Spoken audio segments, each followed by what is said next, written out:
record. They can show you the bad, and I like to see more of the good being videotaped. You know, we gonna get the bad because that's what people are looking for, but bring out the good ones too. You know.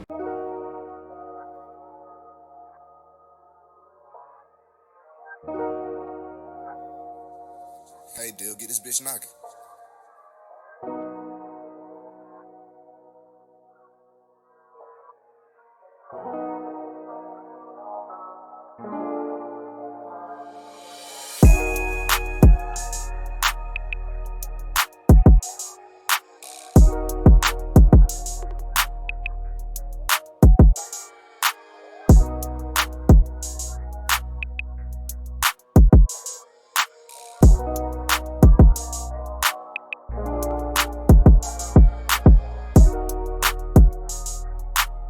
Reverend Dog, let's get this thing going.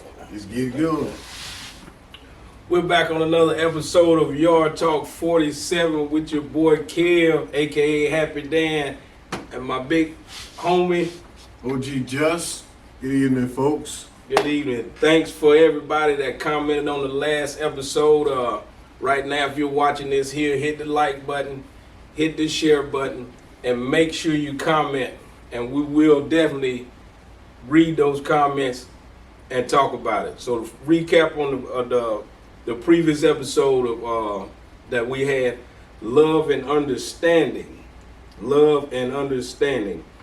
That episode, I was trying to understand what OG was talking about. He explained to me the difference, what substitute understanding for love. We had some good feedback. I'm gonna read 2 comments, and I want to appreciate those people that did comment on it. Teresa Anderson, 4347, appreciate. She said, OG, she said, true understanding brings on true love. You're showing the person you want to know them entirely. How do you take on that? What's your take on that comment there? What's the name again? Teresa Anderson, 4347. Your comment was, true understanding brings on true love. You're showing the person you want to know them entirely. Guess what? What?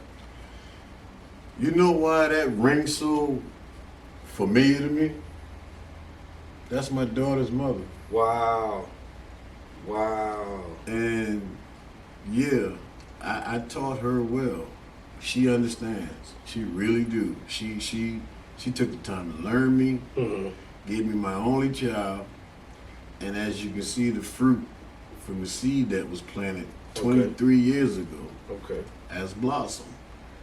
But thank you. Thank you, Teresa. Yes, sir. That was beautiful. I appreciate that. And she also commented again and said, you must first understand your mate in order to love he or she. Make me smile. Appreciate that. Thank you again. Thank you for that. Thanks. Thank you for that. So we're going to go into this first one today, though. The meaning of the police badge, the good and bad. Yeah. My take on that is that badge, you have the good and the bad. I have a very close friend of mine that is a police officer that wears this badge, and I can say he's one of the good guys. You know, I want to congratulate him just getting promoted to lieutenant. He's from my hometown. I grew up with him. Stand-up guy, and I think he does his job very well. You know, he gives respect, and giving respect is given back to him. Thanks. Then the bad. With social media being so big now, the bad has been going on for years and years and years and years. But with social media, it comes out to the forefront now because everybody can record. They can show you the bad, and I like to see more of the good being videotaped. You know, we gonna get the bad because that's what people are looking for, but bring out the good ones too. You know, the bad ones, they're sprinkled around in every precinct, the apartment, however you want to say it. And it's sad to see that badge and those people supposed to be here to serve and protect. So, OG, your meaning of that police badge, my brother. The police badge is, you got different badges. You got your 5-point stars, you got your 6-point stars, you got your circles, you got your crescent and stars. You got different badges, but they all is a symbol for your heart. They all go on the left side of your chest where your heart is located, which that in itself is a symbol that shows that that badge is replacing the heart temporarily. Okay, so now why I say that? Because symbolically speaking, the badge wearing on the left side with the heart on the left side, the heart pumps blood through the entire body. So the entire body needs the heart. The body can't function without the heart. So now, symbolically speaking, when you replace the heart with the teachings of the badge or with the trainings of the badge, then that body becomes of the badge and no longer of the heart, because now your decisions is based on the training from the badge. So the first person that came with the badge, or the first, let's say sheriff, for lack of better words, we say the first sheriff that came with the badge, he had a way of thinking of how to contain the people that needed to be contained. Okay. And in that, he needed help, so he deputized and got help and gave them badges. So now, along with the badges comes the training, the programming, where your thoughts, when you're wearing the badge, your thoughts are now of that trainer. Your actions is what that trainer taught you. And your process, you're going through it for the period of your career. Every day you go to work, for those hours, you are the badge. So now, the badge that is worn today weren't worn by particular people when it was first made. Okay. These particular people, the badge was made for, were in control of another set of people. And I have a picture here. I'll upload the picture because it's on my phone, but I'm gonna let Happy Dan read what's on the badge, and then I'll upload it so the viewers can see it. This badge says Plantation Police, Runaway Slave Patrol from Georgetown County, South Carolina. And this badge is from 1858. And I'll post it so you can see it yourself. But Plantation Police for Runaway Slave Patrol. Now, that's 1858. Wow. So we didn't have any of our folks wearing a badge. As the time progressed, the department grew because more people came. More people came through birth or through transition. They came, which need a bigger patrol unit. So we got more deputies. And it expanded. If you haven't seen the vision yet, I'm showing it to you now. It expanded across the nation. And we got departments. We have municipal, we have county, we have city, we have state, and then we have marshals, we have CIA, FBI, Secret Service. All of these are under badges. So that's how big the department has grown from this badge. This is the 1858 Georgetown County Slave Patrol Plantation Police 5-point star badge. Now, the 5-point star, if you don't know, it represents the body, which is you standing like this with your arms out, 2 legs, 2 arms, and a head. So that's your 5 points. Now, when we were allowed to wear the badge was when they were trying to infiltrate the people. Mm-hmm. And they allowed the people to come into their organization and say, well, you can put on the badge if you take this oath. And now here's where your people come into play. Mm-hmm. And thank you for your service, for your community, what you're doing. I appreciate you if you see this video. You're appreciated. Because he spoke highly of you. Now, as a group, what's being done now as a group is you got these people that brought us in and say, we can give you this badge, but you have to do this. I agree. I'll do it. With the mentality of helping your people or helping people, period. Serve and protect. That's the mentality that you go into there with. And then when you get in there, you realize that I can either adapt or I can walk away from it. However you see it, however you view it as an officer, your job is to serve and protect. Being infiltrated and being manipulated by peers to do other things other than what you're supposed to do, then you should not have that on if you're in the serve and protect field. Now, as far as containing people and keeping people under control or deterring crime, for that matter, fix the economy, jobs. These things are needed in the community. This is what drives people to crime. Most definitely. And now, when we don't have poverty, we don't have crime. Mm-hmm. And when we don't have crime, less force is needed.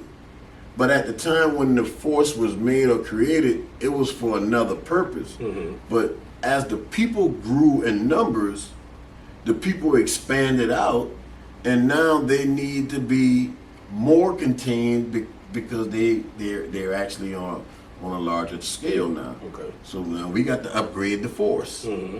And the force is so big now, not only is it slave patrol, but you also have a barrage of departments that's on slave patrol. Mm-hmm.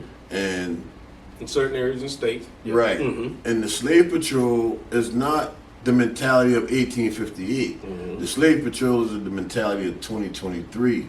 So now that badge that you're wearing on your chest, you're that person. You're that person that was trained by the department who began that department, which is that man's mentality who came up with the sheriff department in the beginning. So even though you're on the clock for 12 hours, you are of that mentality for 12 hours. Mm-hmm. When you go and leave and you give it up, your mindset has been programmed to be on that alert 24/7. So you're gonna basically have a sub-paranoid lifestyle. Mm-hmm. Because you're looking for wrong.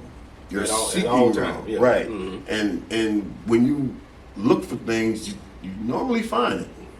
And your job, that's what you do. But the poverty part of slavery, we know that. We knew why we were impoverished, and we knew why our lifestyle was the way it was, and we tried to run away from it. We tried to get away from it, but they wanted us in that location, so they came up with this in order to contain the people from running. Wow. Wow. Yeah, and the badge, I don't look down on it, because you got people, like I say, like your people, who got good intentions and trying to make changes with it, and it's supposed to happen that way because it was created for the wrong purposes. And now that it's a live entity, you make adjustments to make it to work better for the people, and take care of the people, take care of the community, get involved, because they're not trusted by the people because of the history. They got a bad name. They got a bad name. Now they don't go by police or whatever that they call them 12. 12. I bet you people would love to see an ambulance and a fire truck come quicker than they'll see the police come. Exactly. And with that badge, you can't go to an area of a crime and really put your heart into it of that crime, or you know what I'm saying. You have to realize, hey, this is your job. This is what I'm doing as a job. So they have the mentality of, I can't put my heart into this person that's hurting right now. You know what I'm saying? I'm doing my job, which that leads to people not being on certain cases, or people, oh, you can't handle this, you can't handle that. So that shield is blocking a whole lot Yeah, for that person. It basically takes the humanity and substitute it with the program. And for example, if you arrive on a crime scene as, you know, the common man, and you see something that's disturbing, it can be entertainment for you. It can be something that can scar you. You're recording with your phone so you can see it later or show others. But arriving on the scene under the program or under the training, you got to look at everything from a different view. And you can't look at it as entertainment or have a physical reaction of seeing blood and guts, because you're trained to respond a particular way. Now, through that training, you develop skills to say, I can handle this. I can deal with this. Okay. I look at it. I can decipher it and give my fair assessment on it. Or you can say, I'm gonna hide this. I'm gonna slick this under here. I'm gonna plant this gun right here. You now violating what it is that you decided to start when you began that mission, and say, I'm gonna make a change. Taking that hope. That's right. That's not making a change. You're making the matter worse, and it's a lot of that going on in departments. Yes, sir. A lot, and a lot of police officers that's wearing this badge. We have laws that don't know the laws. That's another thing about police and municipalities.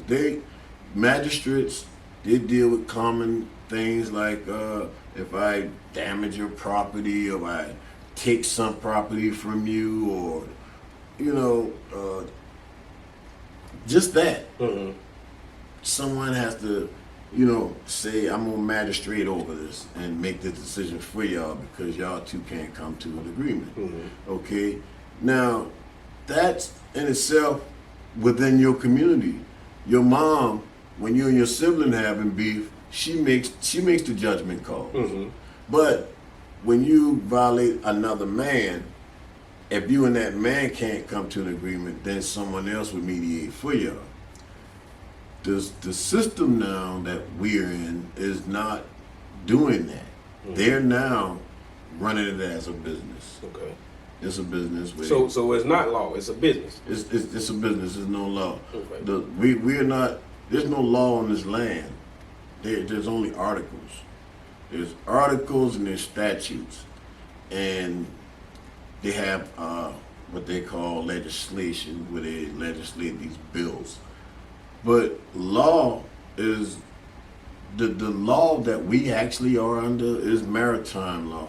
But maritime law is the law of the seas, and this goes into play with the vessel of the body and the vessel of a craft that the body rides on. Okay.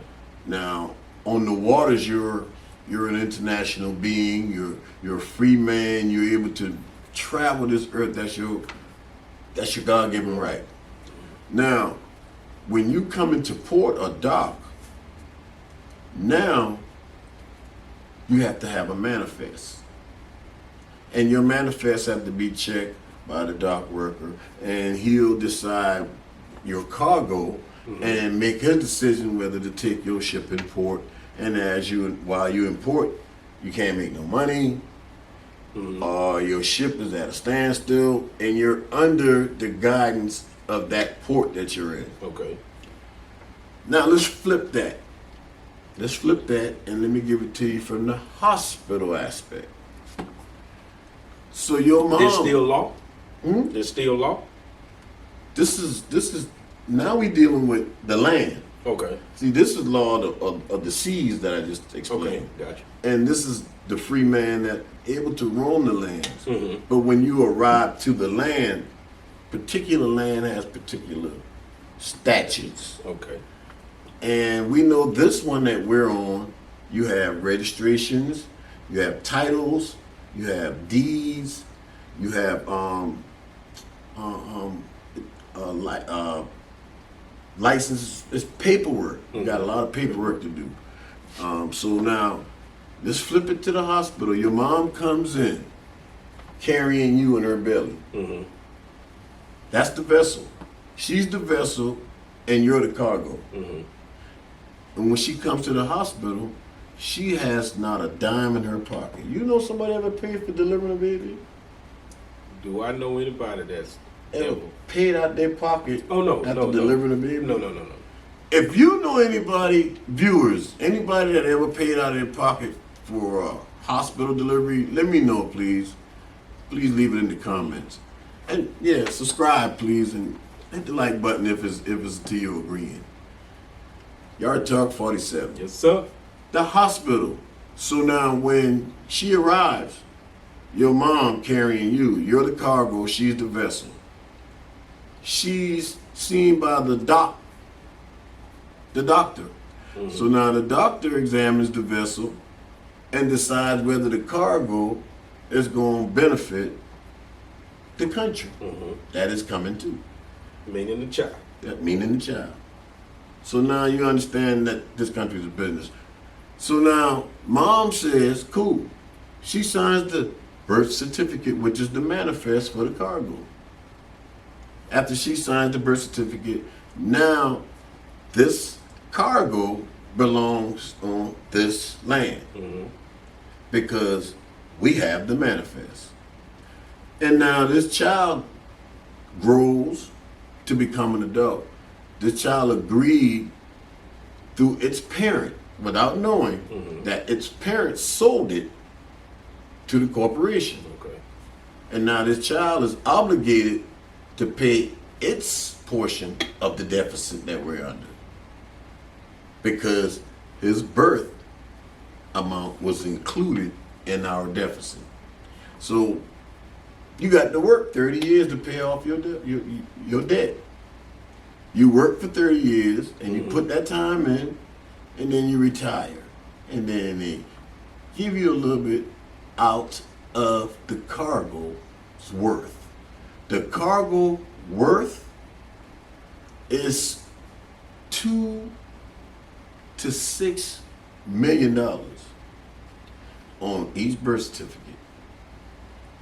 But you have to go through so much red tape when you go through your cuspid number Okay. on your birth certificate. And it does have monetary value. That's why it's a certificate. Mm-hmm. It's not a registration. It's not a title. It's a certificate, and the average certificate that you ever heard of has value. That's why it's called a certificate. So, how was that pertaining to the law of the police? You know, you got the law of the sea, you got the law of the land. So, how is it to where like the police is not understanding the laws that quote unquote are set? You know, because you get stopped and then somebody say, "Hey, that's not true. I have this here saying this is this, this is this, this is that." You know, and these police officers are going out here without the knowledge of the whole law of policing. It's not law that they're policing. They're policing statutes. When you look up drug crimes or any kind of crime, it says statute. Okay. You violated statute USC-9215.3. It didn't say you violate law. You're violating statutes. Okay. So now, law applies under maritime. If maritime has control, then law stands. That's why at all the docks, matter of fact, all the docks, you got Homeland Security. Because now Homeland Security want to make sure that you're dealing with maritime when you dock your ship. Okay. They want to make sure you got your paperwork straight and your cargo that you're bringing in is not hazardous. Gotcha. Okay. We deal with that anyway. Hazardous cargo. So if you got hazardous cargo, if that mother delivering hazardous cargo, they're going to get rid of it. Free delivery. Any dock can deem the cargo hazardous. Okay. It's up to the dock to deem the cargo great and beneficial or hazardous. And when he make his decision, he passed that paperwork on. And that paperwork follows that cargo for the rest of his life. For the rest of it. As far as law, when you're dealing with law, now you're dealing with the courtroom. You're dealing with the courtroom now, and that courtroom, walking in front of the judge, he's doing what he's doing. A judge basically is a clergyman. And he's like your counselor over your assets. And he makes the decision on who gets compensated from your certificate. So when you go in front of a judge and you walk through that swinging door, you are now on dry land. Okay. You are no longer in the sea of people.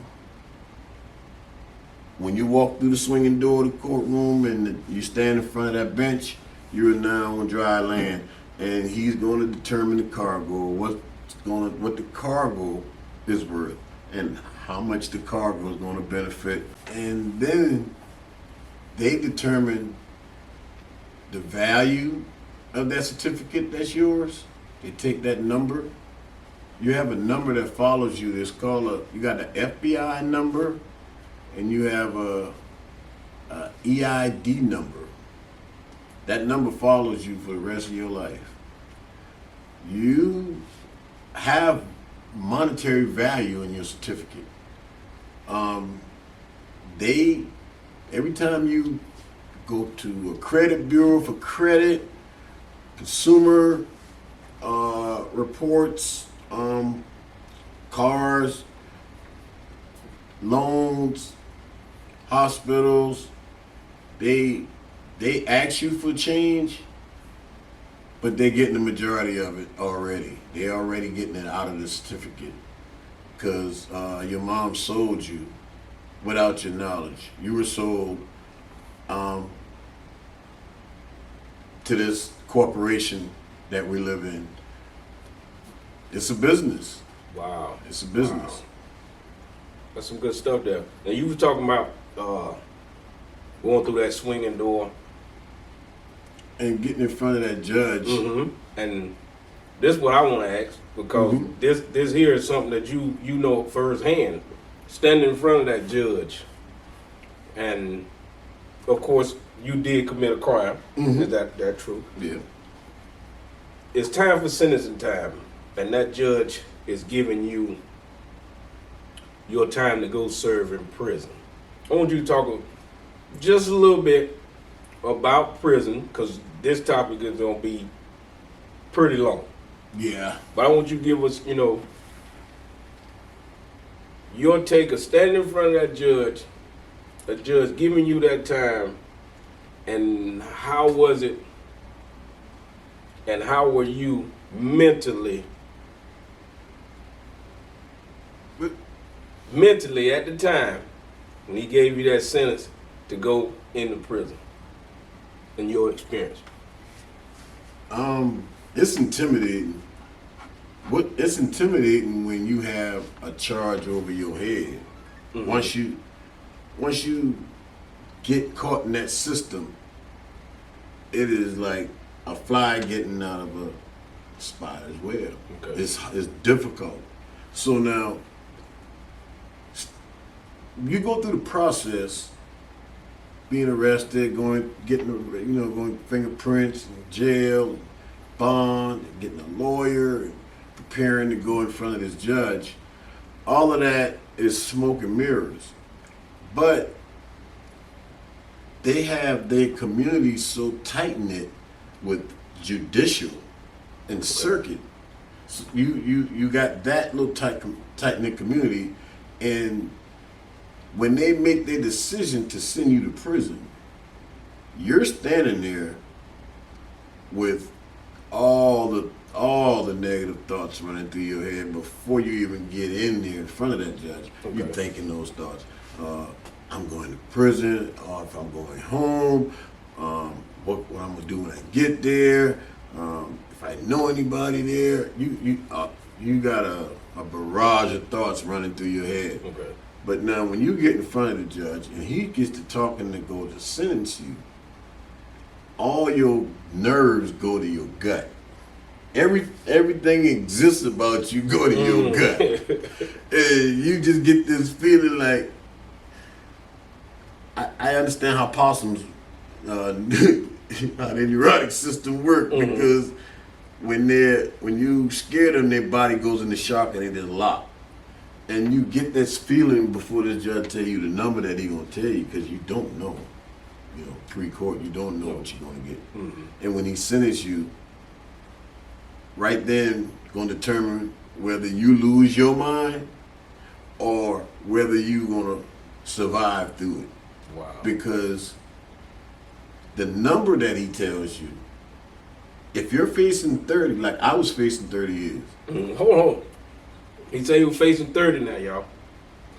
But back on that first episode, I meant to tell you, he was saying about when he was the time that he had in prison, he went from 3 to 6 and jumped to 12. I would say, OG, how you skip 9, dog? If you're going in increments of 3s, how did you skip 9? I had to say that. If you really watch the first episode, he skipped 9. So let me explain what your that thought was. process Okay. was out there then. I did my first bid. I did 3 years. I went in at 17. I came home. I stayed home 6 months. Went back in and did 6 years. Okay. I stayed out 17 years and ended up going back again doing another 3 years.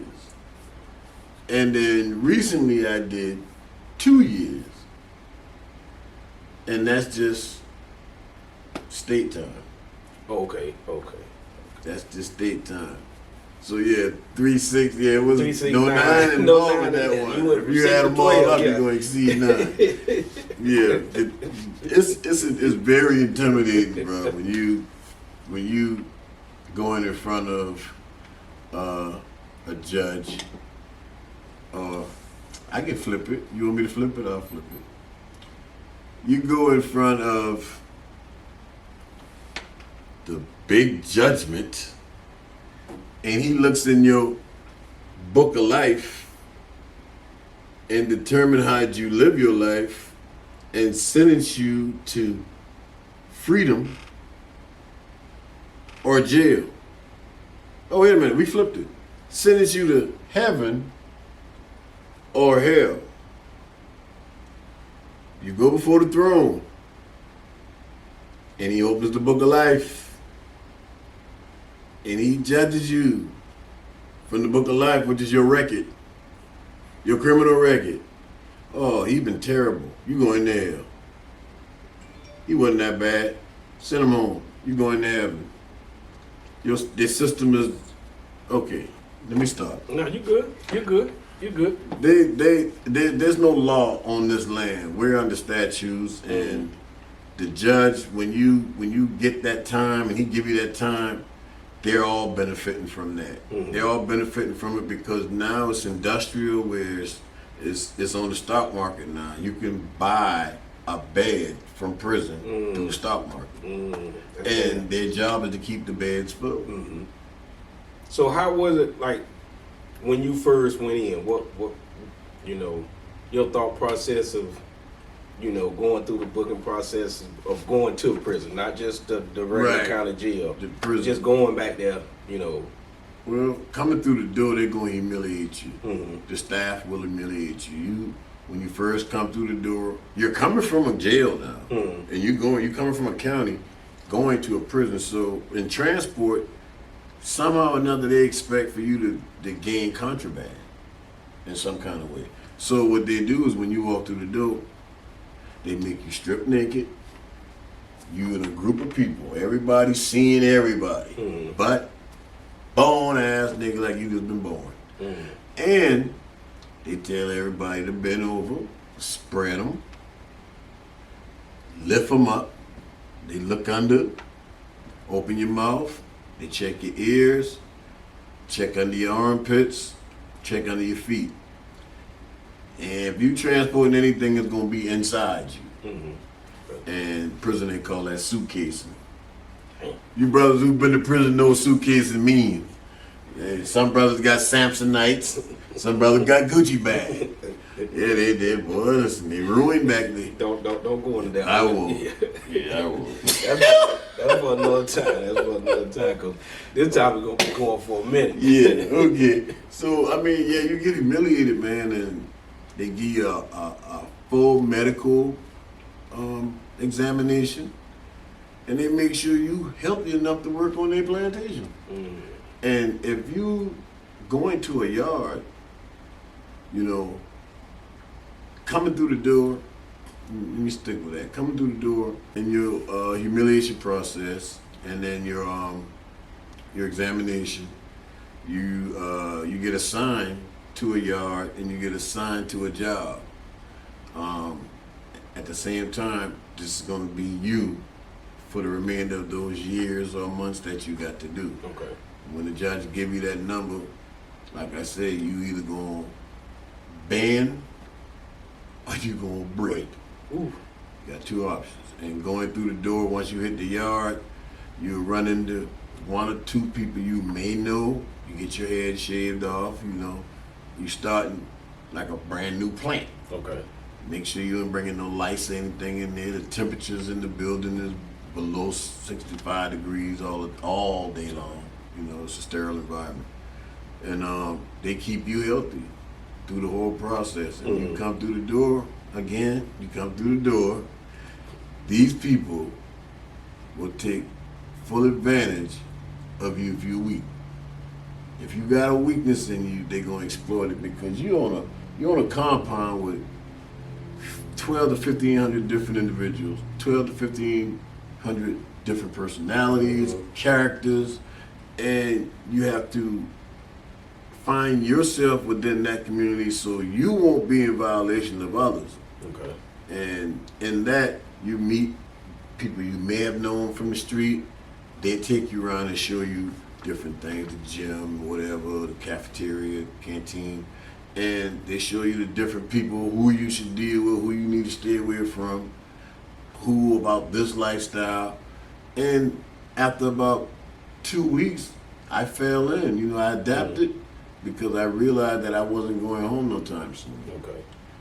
I walked out the courtroom with 8 years on my head. So I know for a fact, no matter where I'm at, I'm going to do at least 3 years. So I got to get my mind adjusted to this going to be my surroundings for the next 6 to 8 years, 3 years, whatever. And sitting in the rooms at night, you figure out that either I can be a part of the community of the bullshit, or I can move on and try to better myself, which is going to the library, going to classes, taking advantage of all the programs that they offer, and you can come back out brand new, you know, a new way of thinking. And the time that you're there, I gotta admit, I've had so much fun in prison, man. I had a lot of fun in prison, man. Wow. But that's when we were wearing our own clothes. We had our own jewelry. We had TVs. Your family could have sent you clothes. They could have sent you packages with food in it. Okay. Now, it's all controlled movement. One uniform, Crocs. You're in the room with 3 people. There's no space. The soap, deodorant, toothpaste is all, and they fuse with different poisons. Okay. And they're dealing with particular companies that bring these products to the prison. Towels, the hygiene products, the canteen products. Don't you know that each yard in South Carolina, yearly, just in the canteen, just that your family sending them money, each yard netting at least $2 million a year. This episode will be continued. OG, keep that thought. Yes, sir. Keep that thought. Yes, sir. I'm gonna Please. tell on them. I'm gonna Please. tell on them. Like, share, subscribe. Please comment at the bottom. It's been a good one. We're getting ready to get on out of here. Yard Talk 47. Kev, aka Happy Dan. Justice 7, baby. I got you. OG. We out. Peace.